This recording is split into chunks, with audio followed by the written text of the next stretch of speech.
Bonsoir à toutes et à tous et merci de rester fidèles au programme du soir sur New World. Bienvenue dans Regard Croisé, le deuxième numéro de cette nouvelle semaine. Encore 4 sujets à aborder avec nos invités. Nous parlerons d'abord de la Côte d'Ivoire. Guillaume Soro maintient ses ambitions présidentielles. Notre deuxième sujet concerne le Mali, le bras de fer entre les autorités et le groupe canadien Barrick Gold autour de l'or malien. Troisième sujet, nous parlerons du CNSP au Niger. Le CNSP renforce les conditions d'entrée et de séjour des étrangers. Et puis nous terminerons bien évidemment par le Togo. Des acteurs de la société civile et de l'opposition réclament une élection présidentielle en 2025. Et pour en parler ce soir, 2 invités pour le moment sur ce plateau. Avec moi, Louis Kamako, vous êtes journaliste et analyste politique. Bonsoir Louis et bienvenue. Bonsoir docteur, bonsoir à tous les téléspectateurs de la télévision du Monde Nouveau. Merci beaucoup à vous, Louis, d'avoir répondu à notre invitation. Notre deuxième invité ce soir, Credo Tété. Vous êtes journaliste et analyste politique. Bonsoir Credo et bienvenue. Bonsoir Guillaume et bonsoir à tous ceux et toutes celles qui nous suivent. Merci beaucoup à vous d'avoir répondu à notre invitation. Nous serons rejoints dans un instant par notre troisième invité, Maouloulou Samson Arlidja. Mais bien avant, nous allons commencer avec nos deux invités ici en studio avec nous pour parler de la Côte d'Ivoire. Guillaume Soro maintient ses ambitions présidentielles. Il l'avait annoncé, il sera candidat à la prochaine élection présidentielle en Côte d'Ivoire. Élection présidentielle qui devrait avoir lieu en octobre prochain.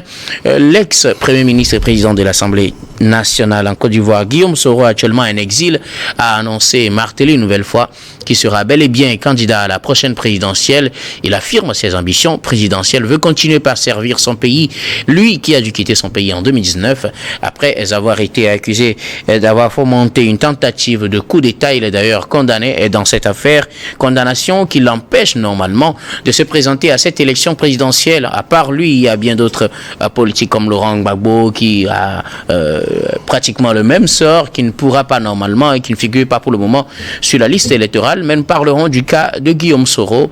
Il annonce son ambition présidentielle et pourtant il n'est pas normalement jusque-là légalement autorisé à participer à ces élections, Louis.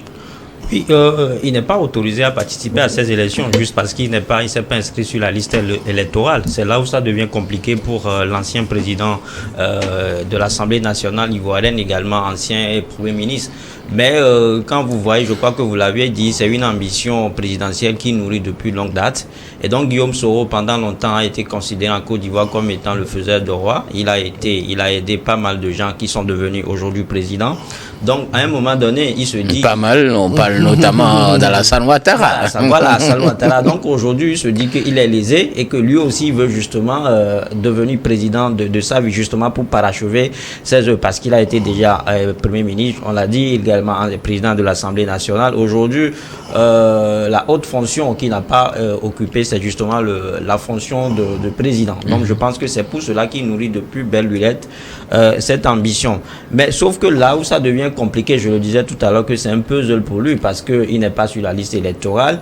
Mais toujours est-il que nous sommes en politique et tout est possible. Donc il peut y avoir des actions politiques qui font que du jour au lendemain, il soit peut-être gracié parce qu'aujourd'hui, il est accusé d'une tentative de coup d'État, donc tentative contre la sûreté de l'État. En 2019 et est condamné en 2021. Voilà, donc du jour au lendemain, peut-être pour l'apaisement politique, le président Ouattara peut vouloir justement le gracier. Et s'il est gracié par des contentions politiques, il peut être réinscrit sur la liste électorale. Bon, tout cela tout cela c'est à prendre avec beaucoup de pincettes. Mais l'analyse derrière, c'est que vous avez Alassane Ouattara qui est un natif de Nord, qui partage presque le même fief électoral que Alassane Ouattara, le président actuel. Donc pour moi... Presque avec Guillaume Soro. Oui, Guillaume Soro et Alassane Ouattara. Ils sont du même fief, ils ont le même fief électoral. Donc si aujourd'hui Guillaume décide en fait de participer à ces élections présidentielles, c'est justement pour mettre la pression sur le RHDPH. Donc c'est pour justement permettre à ce que le moment venu que la voix soit émiettée au nord du pays.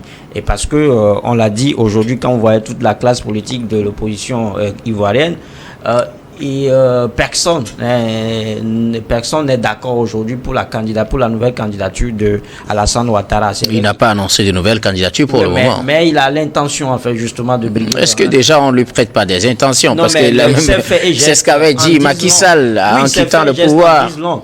Maintenant, on sait que à la lui vont les choses. Alassane Ouattara ne pourra jamais faire les choses de telle sorte que Gbagbo soit président à ces élections. Maintenant, si Gbagbo ne participe pas... Qu'il soit président ou candidat? Que Gbagbo soit candidat à ces élections. Si Gbagbo n'est pas candidat, je crois que le candidat qui pourrait peut-être faire le poids devant Alassane Ouattara au nord du pays, c'est Guillaume Soro. Donc c'est pour ça, je pense que Guillaume Soro, justement, maintient cette position. Il va peut-être jouer le rôle de catalyseur au moment venu. Est-ce que politiquement, Guillaume Soro peut tenir devant Alassane Ouattara aujourd'hui, clairement? Non, mais politiquement, il ne peut pas tenir. Aujourd'hui, sur le plan, quand on prend... à l'étape actuelle des choses, vu qu'il a quitté le pays depuis 2019. Il ne fait pas le poids devant Alassane Ouattara, mais j'ai parlé tout à l'heure de l'émiettement des voix. Donc, c'est une élection présidentielle, ça ne va pas se jouer seulement au nord. Mais quand vous avez deux candidats qui feront peut-être le mano-mano dans une localité, ça va jouer gros en fait dans la balance après. Donc il y aura peut-être les voix seront partagées dans le nord et dans les autres circonscriptions électorales, l'opposition ou bien les autres candidats aussi vont également engrainer quelques points et ça va rester un manque à gagner pour Alassane Ouattara. Que doute était Guillaume Soro veut devenir président de la Côte d'Ivoire et pourtant il n'est pas sur la liste électorale?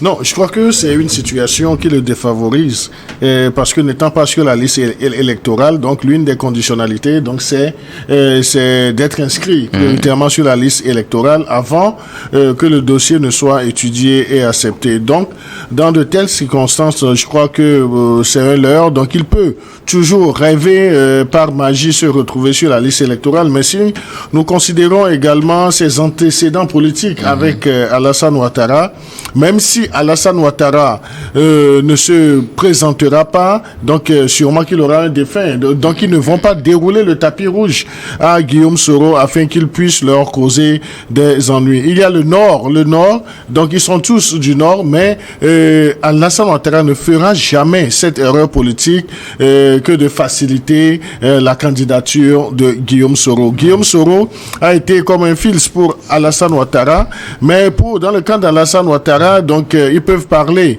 de parricide, mais Guillaume Soro aussi se sent un peu trahi par son père d'antan parce que quand il s'entendait avec Alassane Ouattara pour plomber et Laurent Gbagbo et Charles Blé Goudé, donc je crois que ce n'est que le retour de l'ascenseur. Donc il n'aura que ses yeux, Guillaume Soro, pour pleurer aujourd'hui. Il ne sera pas question d'incantation politique ni de magie pour que la candidature de M. Guillaume soit acceptée. On dit souvent qu'en politique, il ne faut rien exclure. Est-ce qu'il y a la possibilité qu'il y ait des accords politiques qui permettent d'abord à Guillaume Soro de rentrer en Côte d'Ivoire, qu'il soit inscrit sur la liste électorale, qu'il lui soit permis de se présenter à ces élections et qu'il peut-être ait l'autorisation de faire campagne et gagner? C'est un peu de moins que les accords politiques puissent être trouvés. C'est vrai, donc on ne peut pas aller avec la forme cartésienne. Mais connaissant l'histoire politique de la Côte d'Ivoire, ce n'est pas, disons, nous sommes déjà à la veille de cette présidentielle. Et vous avez vu, tantôt le président Alassane Ouattara végète dans un silence, et c'est un silence interrogateur. Donc, qu'est-ce qui va se passer avant le mois d'octobre prochain pour la présidentielle ivoirienne? Mais je pense bien que Alassane Ouattara, même s'il ne se présentait pas personnellement, son camp ne permettrait pas qu'on puisse valider la candidature de monsieur Guillaume Soro. Même si, n'oublions pas qu'il y a un chronogramme même pour aboutir au jour du vote. Donc, les candidatures sont acceptées dans un délai. La justice aussi ne peut pas, parce que c'est la personne de Guillaume Soro, donc il faut rapidement s'auto-saisir ou bien trancher en sa faveur.